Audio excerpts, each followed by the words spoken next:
Hi and welcome to this Grainhappy tutorial. This is the second of the tutorials about Speedlights. But in video one, we talked about flash intensity, the zoom of the flash, and also the angle of the flash. And in this tutorial, we're going to be talking about bouncing the flash.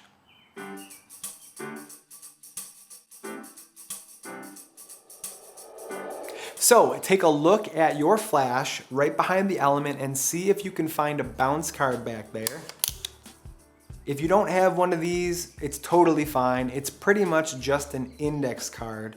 Get something similar to the size of an index card and rubber band it to the back of your flash, and you'll have pretty much the same thing that I have. Now, the reason why you would use this is it allows two things to happen. The first thing is some light from the flash is going to come up, hit the bounce card, and then travel towards your subject. The second thing that's going to happen is the light from the flash is going to go straight up towards the ceiling and then shower down on your subject, okay? Now, let's break those two things apart.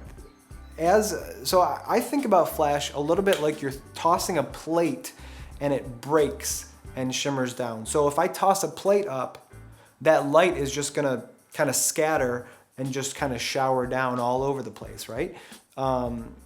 So think about high noon when the sun is directly in the sky. You're gonna start to get these raccoon eyes, just these black holes in people's eyes because the direction of the light is coming down, hitting people's brow bones and not kind of getting into that area.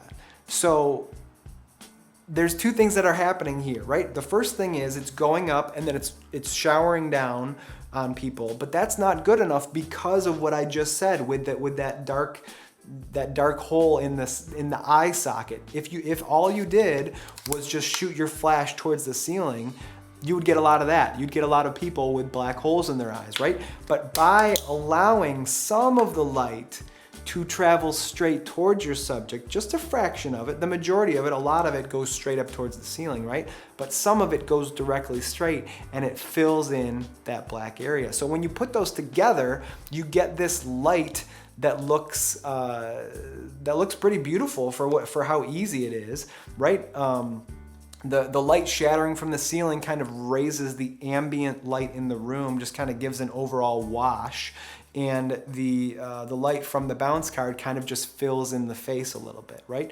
Now, you can't do this if the ceilings are super tall and black because there's nothing to reflect off of, right? Now, in my studio where we are right now, my ceilings aren't super tall, so I can do that type of thing, right? But if you can't do that because of the ceiling, you could try something else, like if you had an assistant holding a big white sheet up here, a big reflector up here, then some of that light would still travel forward, kind of creating your own ceiling. Or you could try to do something if there's walls nearby that you can use. You could try to bounce it off the wall instead of having the light shatter and shimmer down from the top. You could have the light shatter and shimmer from the side instead, along with leaving the bounce card so the bounce card kind of fills in. So that's been just a few minutes on a bounce card. Thank you so much for watching. Please subscribe and give this video a thumbs up so that other beginners like you can find it.